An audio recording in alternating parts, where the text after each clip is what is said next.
Hello everybody. This is kind of a review of a purchase I made some weeks ago and posted on my YouTube channel. And if you watched my post of it before, why, you know it's a Craftsman 3x21 belt sander, cmew213 7 amp. And I've used it quite a bit since the video. And there's some things I like about it, and there's some things I don't. And I've always told you that I give you the straight up on whatever I'm reviewing, and I don't believe anybody should be wasting their money on something that just doesn't perform or isn't any good, or they're not going to be happy with. Now, these opinions are strictly mine, but they're honest, and I can tell you straight up the pros and the cons. So starting with the pros, I like the heaviness of it. I like the durable construction of the plastic around the case of it. It's just solid, the body of the sander. It's got a good feel in your hand. I like the fact that this flap raises up and stays out of your way if you want it to, or you can put it down. I like the fact that it's wide back here on the back end like a normal belt sander, but it tapers down here so that you can contour with it. Very handy in that regard. Looks great. I mean, I have no problem with that. It looks absolutely fantastic. It's an okay sander at best. The cons of this sander that I don't like is, number one, if you watched my original video, you had seen when I opened this thing to loosen the belt, you'll hear me say ouch in the video. It's because I split my hand open on this Carter key that sticks out, this little Carter pin right here. I believe they should have did something different here, because I'm sure I'm not the only one that's happened to. This thing is so stiff, and when you pull it to open up, it just gives all at once, and you'll just split your hand wide open on that Carter key. So that's not a good feature. I don't like that. They need to do something to hide it, or to put a cover over it or something, because somebody could get a serious injury with that.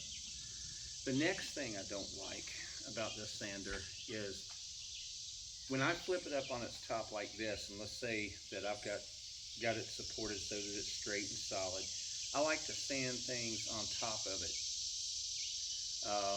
It lends itself well to the things that I make when I do that, when I flip it over on its top like that. It's easier for me to sand, and it just comes in handy that way.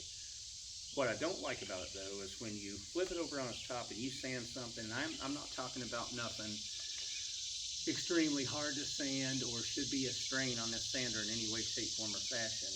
But the minute you put something on this thing, it starts making a noise and it starts bogging down. I believe that I could physically stop this sander if I pushed hard enough on it. If not, I could drastically slow it down. Where my skill that you'll see in that other video, it was a powerhouse. I never slowed it down. It never made a noise. You put something on it, it sanded it and didn't give you no trouble. This thing right off the get-go, right out of the box, it just it makes a noise, and like I say, it bogs down on the power when you put a load on it. So I don't like that. I do like the adjustable handle too. I forgot to mention that. That's a handy feature. Having said all that though, at best, I may keep this just for something to use and have till I can get what I need and want. But honestly, I would not personally waste my money buying another one of these.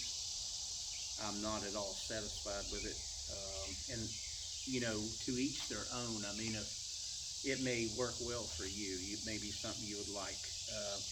I wouldn't tell anybody to buy one.